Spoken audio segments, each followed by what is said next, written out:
فائدة للناس يا خير الأنام وأطهرا نفدك بالأرواح. أعوذ بالله من الشيطان الرجيم. بسم الله الرحمن الرحيم، والصلاة والسلام على سيدنا ونبينا أشرف المرسلين سيدنا محمد صلى الله عليه وسلم. ثم السلام عليكم ورحمة الله وبركاته. إخواني في الله، سلامتا ورجلنتا بكجر تنتي إسنا حالك قبل سنين جتة.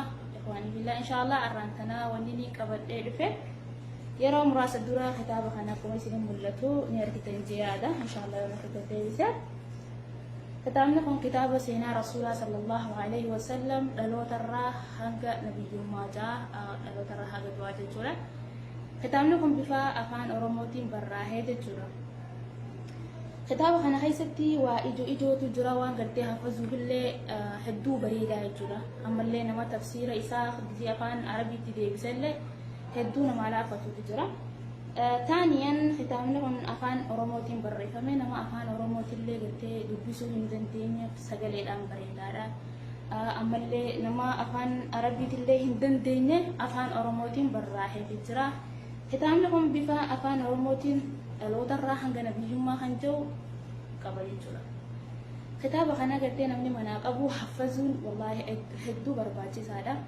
أما اللي وان إجو وان تكتك خم كيستي قبل تودو هيج جرا جرا akkasuma gartee kitaaba kana barachuun mee maaliif faayidaa qaba? Faayidaan isaa maali yoo jettan, kitaabni kun kitaaba seenaa rasuulaa sallallahu alaihi wasallam jechuudha. Kitaaba kana keessatti dhugaa waa hedduutu nama yaadachiifama, waa hedduu nama dhagahama jechuudha. Yeroo seenaa rasuulaa sallallahu alaihi wasallam namni barsiisu tahee gizee namarraa dhageesse tahee hedduu jaalala namaa dabala jechuudha. Kitaaba kana barachuun jaalala rasuulaa si dabala yoo jette ni dandeessaa jechuudha. Maaliif jennaan namni gartee waan takka beeku fi waan hin beekne takkaanti waan hin beekne takka yoo arra dhageesse hedduu gartee sitti dhaga'ama. Yoo ammoo waan duraan beektu taate yoo dhageesse hedduu takka sitti dhaga'ama jechuudha. Amma fakkeenyaaf rasuula sallallahu alaihi wasallam ni jaalattaa hi jaanii oguu namni sitti hime yani jaaladha jechuu dandeessa. Yoo garuu seenaa isaa hin beekne hoo nin jaaladhaa malee mi'aa isaa sitti hin dhaga'amu. Garuu yoo seenaa isaa barattee sammuutti illee hafazuu baattu illee xiqqoo illee dhageesse yoo rasuula rabbi sallallahu alaihi wasallam si biratti dubbatan salawaata buusuu guddistaa, akkasuma yaadachuu guddistaa. yoo yaadattee salawaata sanuu buustaa jechuudha. Inshallah obboleewwan islaamaa kan waliin barannee akkasumatti waliin dubbisnu ta'a. Namni kitaabni ammoo kitaabni kan isin bira jiru kan kitaaba kana qabu jechuudha. Wallahi hafazuun hedduu bareeda, ammallee dubbisuun hedduu bareedaadha jechuudha. Maaliif jechuun qabxii ijoo qabaa jechuun inshallah akkasuma kan waliin ilaallu ta'a. Kitaaba kanarraa wanni ilaallu inshallah dhaloota irraa hanga nabiyyummaa jira. Kitaabni kun bifa afaan oromootiin jira. Akkuma beekamu gaa abbaan rasuula rabbi sallallahu alaihi wasallam Abdullaahi akka ta'e namni hin beekne jiru. Garuu irra guddaa wallahi irra guddaa kana yooni waa'ee seenaa rasuulaati irraa nu gaafatan bifa gaafii deebiitti bakka hedduu nama hedduu gaafata. Yoo ammoo hin beekne maaligaa hin beekuunis barnoota jechuun ni baratta. Yoo kan hin beekne ta'e dubbistee barachuunis nurratti muhiimidha. Akkuma beekamu rasuulli rabbi sallallahu alaihi wasallam maqaan isaa eenyu namni hin beekne jiru. Muhammad akka ta'e abbaa isaallee Abdullaahi akka ta'e namni hin beekne jiru jechuudha. Arra inumaa seenaa isaa tan dhalootarraa hanga du'a isaatti argannee jira. Inshallah sagalee biyya tana kan walii sheer gootan taha. Akkasuma akka beekamu Abdullaahi bin Abdul Muttalib Amina binti Wahab fuudhee. Amina tun haadha rasuula rabbi sallallahu alaihi wasallam fuudhee isii tana fuudhee asoo rasuulli sallallahu alaihi wasallam hin dhalatini. Abdullaahi kun abbaan rasuula rabbi sallallahu alaihi wasallam du'ee jechuudha. Akkasuma rasuulli rabbi sallallahu alaihi wasallam abbaa isaa ijaan hin agarree jechuudha. Akkasuma abbaan isaatillee ilmi isaa Muhammad bin Abdullaahi ijaan hin agarree jechuudha. Inshallah Abdullaahi bin Abdul Muttalib ilma isaa garaa haadhaa keessatti ishee du'e. Asoo ilmi isaa garaa haadhaa keessatti illee garaa Aminaa keessatti jechuudha. Wanti xiqqooti inni kun du'e baatii shanii gidis ni jaan baatii shanii olis ni jaan Allahu aalam. Inshallah hawwalillah alluta abaabuu nabiyyi yoo lakkoynu abaabuu nabiyyi gartee beekuunis nurratti dirqama jechuudha. Abaabuu nabiyyi محمد بن عبد الله بن عبد المطلب بن هاشم بن عبد مناف بن قسي بن كلاب بن مرح بن كعب بن لؤي بن غلاب بن فخري بن مالك بن الندر بن كنانة بن خزيمة بن مدركة بن إلياس بن مدرة بن نزار بن معدي بن عدنان هنگا أسيتي أبتا يجودا أخاكم نبي ربي صلى الله عليه وسلم أشرف المرسلين هنگا أبو دي تميتي والأبين كيسا هنجرتو أو تكالتي خلامنا خيسا هنجري وجان هنگا أبو دي تميتي صحيحة ورتي ولي كلامي جاني لولو المغنونيتو وديسي إن شاء الله خنان قبلنا جودا هنگا أبو دي دم أبنان كانتي والأبين كيسا هنجرتو سامني خنيتيانو ماتي رسول ربي صلى الله عليه وسلم ما جتشون بكم تخنجو ختام نكون أكا غافي تتيسني قبالة جودا ماتي رسول ربي صلى الله عليه وسلم أكا غوسا ساتي ولالي غوستيسا أكا بكمو قريشي راجة جودا غيرو ماتي نساء ما جتة بكم تيون جهان ماتي رسول ربي صلى الله عليه وسلم الحاشمية جتشون بكم تي الحاشمية جتشون بكم تي أخا خويسا هاشم كان رتي إركفا مغاني جتشودا غافا بوستي قريشي إلمان أبدي منافي في إلمان الندار أنغو أدب ودتن هاشم سقايا في الرفادة سقايا في الرفاداتو قرتي هاشم كان جيزاني السقايا والنجامهن أما قاكم بيكمو سينا رسول ربي صلى الله عليه وسلم أصور رسول الراهن أيقلين أيسر رايقلو جرا أخاخو يساد الرايقلو جرا أخاخو سا هاشم بنو أبدي مناف كان الرايق جرا إيجان أبودا عبد المطلب ابن عبد المطلب الرا خرا عبد الله يباسات ابن إيجان أبودا إن شاء الله رسول ربي صلى الله عليه وسلم سجنتا فلجرا خنيات التلة خنت أوكن تايج جودا أسوأ الربط وهم تهيني أنقول قلتي الحاشم كان أبخنمته ماتي رسول ربي كان أبخنمته جودا الحاشم جا كان أف أنقول لسه أبخنمته السقايا في الرفادة السقايا جتون ماليلات السقايا جتون warra hajjii dhufaniif gartee bishaan walitti qabanii kaabaa jalatti akka bishaan kan irraa dhuganiif walitti qabanii jechuudha. Eenyu kun amma al-Haashimiyyaa kan namtee jechuudha. Aangoo akhaaka Rasuulaa sallallahu alaihi wasallam. Taaniyaan arrifaadaa jechuun homaa jechuudha. Arrifaadaa jechuun nyaata warra hajjii dhufaniif gartee bifa keessummaatiin kan qophaa'u jechuudha. Takkaffaan asigaa jechuun maal jechuun bishaan walitti qabanii akka gartee warri hajjii dhufurraa dhugu bishaan illee jaani ammallee taaniyaan timiraa fi zabiiba timira yookaan zabiiba cuunfaa isaa jechuudha. Cuunfaa isaa karaa bishaanii waliin jechuu qopheessanii. Kaan ammoo arrifaadaa jechuun nyaata warra hajjii dhufeef akka keessummummaatti dhiyaatuufi jechuudha. Nyaata warra hajjii dhufeef akka keessummummaatti dhiyaatuufi jechuudha. Aangoo kana kan gartee isa geesse eenyu al-Haashim kana. Akkuma beekamu al-Haashim kana maaliif al-Haashim jaaniinoo maqaan isaa kan dhugaa Haashimi laa maqaan isaa qoosaatu Haashimi malee maqaan isaa kan dhugaa Amri binu Abdi Manaaf jedhama. Maqaan isaa qoosaan ammoo al-Haashim jedhama. Maaliif al-Haashim kana moggaasaniif? Al-Haashim kun gartee wanni al-Haashim jaanii moggaasaniif isaatu warra Makkaa jechuudha. Warra Makkaa kana maal nyaachisa buddeena jechuudha. Qiinxaa kana buusee marakatti laaqee haala gartee nyaachota jechuudha qopheessa. Isaa tokkosin nama nyaachisa al-Haashim jechuun akkuma beekamu kan biddeena marakatti laaqee nama nyaachisu jechuudha. Akka qoosaatitti akkasitti al-Haashim jaanii garuu maqaan isaa kan dhugaa Amri binu Abdi Manaaf jedhama. Eenyuun kun akhaaka Rasuula Rabbii sallallahu alaihi wasallam haaluma kanaan dhufa jechuudha. أخاك رسول ربي صلى الله عليه وسلم إيش نفوديتو عبد المطلب كانوا أبا رسول ربي كان تالي خانا يجولا أكمل ترجع كجنو الحاشم كنا كم بيك كمو فكما نجدا منابيتي مدينة غابسن يسرب جامتي مدينة غابسن يسرب جامتي أتيتي إنت سلمى جامتو مكاني سيفودي أتيتي جراتي ودي عبد المطلب كان يجولا الراجل أكتب ولدت إيشي تنتشف ودي إنت تيسون إنت لبني نجار جامتي سلمى بنتي أمر جامتي جو مكاني سيسي تنفودي أتيتي جراه الراجل ولدت إجنا بودا إني أقوم إمتو رحمنا بيتي دوئي جتشو خرجتي بيجي فلسطين كيستي جتشو بك جازا جامتي إجنا قرتي سلمى في مدينة تهفتي المسيح أنا قلتي يعني المسيح عبد المطلب جتشو عبد المطلب كن مكان ساخن هاتي سادو غامو غافتي شيبة بنو يعني تو الحاشم جامع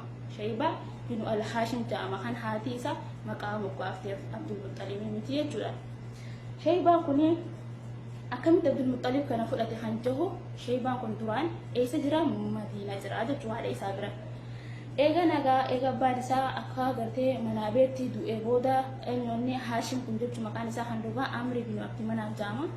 Akkuma nagadaaf manaa beetti hara Shaam du'e haratti biyya Filistiin keessatti eegana booda obboleessa Haashim kanaatu jira Makka jira jechuudha.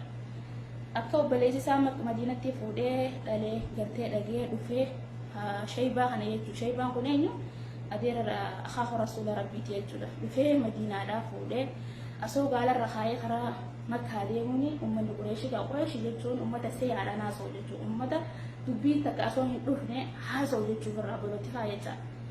Kana jaaniin haay gabricha bitatee deemaa gabraan deemaa maal jaanii adeera gartee Shaybaa kana jechuudha. Shaybaan kun eenyu Abdul Muttalib jechuudha. Adeerri Shaybaa kun Abdul Muttalib kun asoo Abdul Muttalib hin deemu akkana jaanii Qureeshiin irraa haasa'u turte. Garuutu adeerri Shaybaa kun jechuudha maqaan isaatillee Abdul Muttalib jechuudha. Haala kanaan osoo deemuuni gaalarra duuba kaayee deemaan garuu maal jaaniin gabricha bitatee deemaanii barinni gabrichaan deemaa gabricha bitee deemaan garuu inni lallabee ilma obboleessa kiyyaati ana obboleessa kiyyaatu isa dhalee gabricha kiyyaa mitiisee kan dubbatee deemuun ta'e jechuudha. Eeganaa gartee Makkatti akkasitti deebi'e garuu dhaloonni Abdul Muttalib Madiinaadha jechuudha. Dhaloonni Abdul Muttalib Madiinaadha. Eeganaa gartee Makkatti galchee adeerummaa isaa kunu akkuma manaa beela adeerri isaa kun eenyu obboleessa Haashim jechuudha. Maqaan isaa Abdul Muttalib. Eega nagaa Shaybaan kunis Makkatti deebi'ee adeerri isaa kan duraan Madiinaa fuudhe kun akkuma gartee nagadaaf manaa beetti du'e.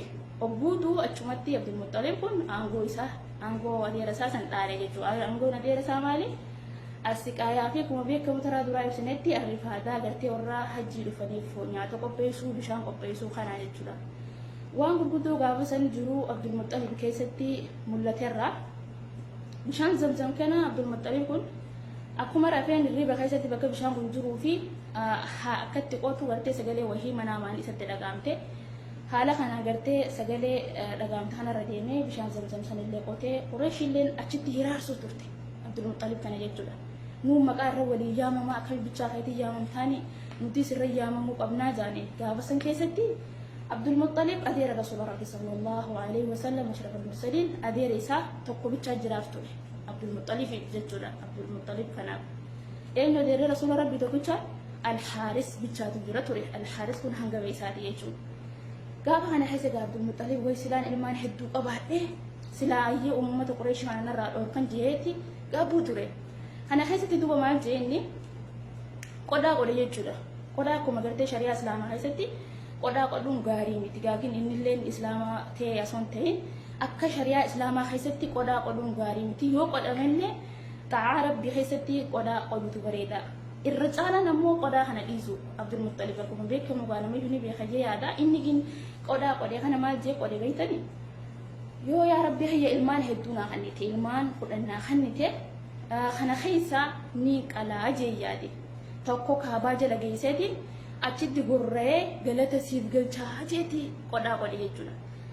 Tayyib ogguu qodaa kana qode wanni seenaa kana duratti haaseef abbaan Rasuula Rabbii sallallahu alaihi wasallam akkamitti dhufee Rasuulli kun sallallahu alaihi wasallam eega abbaa isaan keessaan as dhufe waan ta'eef haala akkamiin akka nurra ga'e gartee dura dubbachuu jira inshaallah.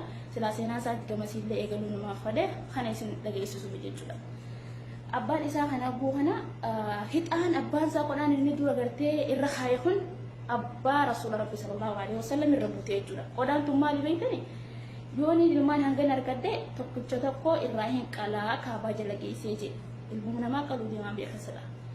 Yeroo kana gaa Qurayshii lafaa kaatee hay shari'aan akkanaa ta'an nutti fidinii wanni tun gaarii miti wanni tun hamtuudha.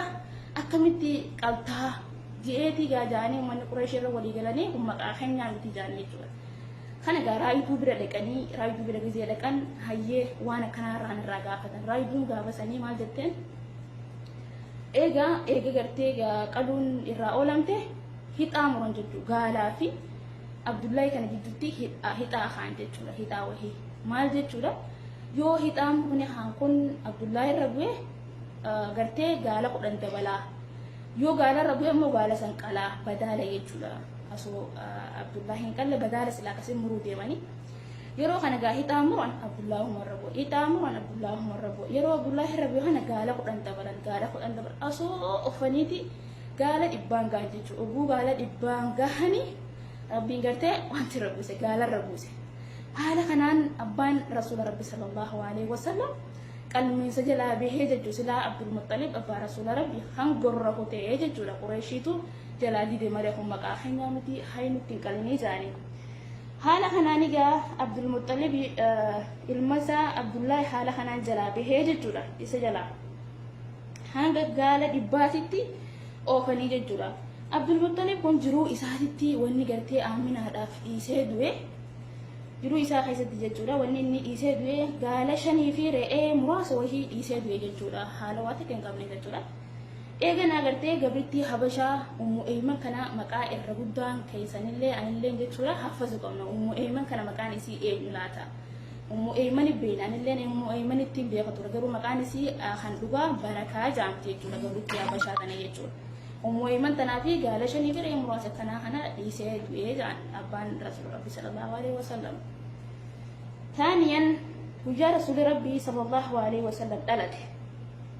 Guyyaa wiixataa Raabiul Awwal akka bara Arabaatti dhalatee jechuudha rasuula rabbi sallallahu alaihi wasallam guyyaa wiixataa waatii 12 Raabiul Awwal jechuudha. Kan itti aanu rasuula rabbi kana sallallahu alaihi wasallam dhalatee guyyaa torbatti umsumaa irraa godhe jechuudha. Abdul Muttalib kan maqaa illee baaseef Abdul Muttalib kana eegabbaasaa jechuudha. Isaatu irraa muree akkasuma taaniyan maqaallee isuma kana baasee bijaan akka gaafasanii keessatti maqaan Muhammad jookun hin jiru jaan isa kana akkasii fuudhee maqaallee baaseef isaa guyyaa torba irraa muree ichi booda maqaa isaa moggaaseef jechuudha. Maqaa rasuula rabbii Muhammad ta'u sallallahu alaihi wasallam. Haati rasuula rabbii tun sallallahu alaihi wasallam mii guyyaa hangam hoosistee jaanii bifa gaaffii deebiitti illee nu dhiyaatu mala. Kanaafuu haffazuun eenyurra jirti nurra jirti jechuudha. هذه رسول ربي صلى الله عليه وسلم آمنة بنت وهب إلما إسي رسول ربي محمد كان وياسد بيجالو يسستيجان وياسد لوسستي أتشبوده نمني إسيتي آني لوسسه سهيبة تنجامتو قبلتي أدير سي عبد المطلب أبو طالب جوجولا قبلتي أدير رسوله أبو طالب إسيتو إيجا هذا نمني إسا لوسسه سهيبة تنجامتو تنجان الله أعلم أكاكدا وخان رب رحمة كذا. ثانيا الرجودان حلمة السعودية بعد أمها حلمة السعودية جان إيجا هذا حلمة السعودية جان قرودو إيجا هاتي وجاسة لوسيس تبودا هذا بودا إيجا نملوسيس سهيبة قبلتي أدير رسول الله صلى الله عليه وسلم أبو طالب تتو إسا لوسيس يجي تشورا سهيبة تون إسا وجي نملوسيس تقبدي هو نعم إنما رسول ربي صلى الله عليه وسلم لو سيستي حرمة كل رسول ربي صلى الله عليه وسلم صهيبة نما لما أجان نما لم يكن أن يفعل أدير إسا حمزة بنو عبد المطلب في أبو سلامة نمني صهيبة تنرى تلو بجد صهيبة تون قبرتي أبو طالب يجودا أنا فوق بليون كينيا قرتي سينا تنهنغنا رنوت اللي رئيسو سينا اتيانتو إن شاء الله حالما خنا كان دبروتها بعد صهيبة خنا إنتو رسول ربي صلى الله عليه وسلم لوسي سجى شرطي ندبرة خنا أبو سكنتات إنه جاء الرأس متي آمنا سرت الآمن الرأس سكنتات هنا صهيبة قبرتي ندي الرسول صلى الله عليه وسلم أكا رسول ربي صلى الله عليه وسلم لوسيسته بعد هذا يجوده هذه جلسة جبوكنا لوسيسته جبوده صهيبة تناتو قبرتي أدي رسول ربي صلى الله عليه وسلم إساوجين نما لما لوسيسته إساوجين متى رسول ربي توجي صلى الله عليه وسلم نما سدي سكنتاتي أنتورت إن شاء الله أنا سرعت فوق نتاها رسول ربي صلى الله عليه وسلم إيجا صهيباتي إيجن راهر ملوك خنجو إن شاء الله هو لله لته قبلي والإسلام حدو بسنجار الرب الججة نمني خطابكم برد يرجمو خطابنا إيجو حدو كيس جروانتيف ولمن خن حفظ نتا خن وافو الرأس المتين سني فدابا. السلام عليكم ورحمة الله تعالى وبركاته. جزاكم الله خير الجزاء.